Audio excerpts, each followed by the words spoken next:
Hello, people. So, you know what? In exactly 1 hour from now, I have this eye healing class, and I am quite excited about it because I just love teaching. Yeah, this is something that is. I don't know, like, no, sometimes you feel, right, certain things that you're meant to do. So, this is something I feel I'm meant to do, eye healing and angel healing classes.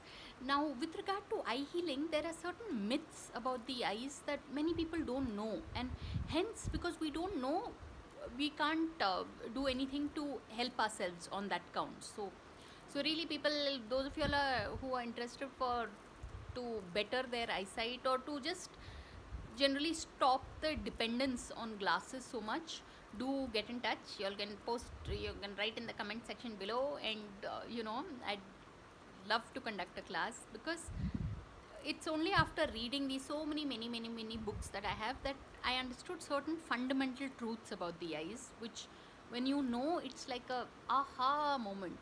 So really, I'm all set for the class, so I'll rush now. So on that note, thanks for watching and please subscribe.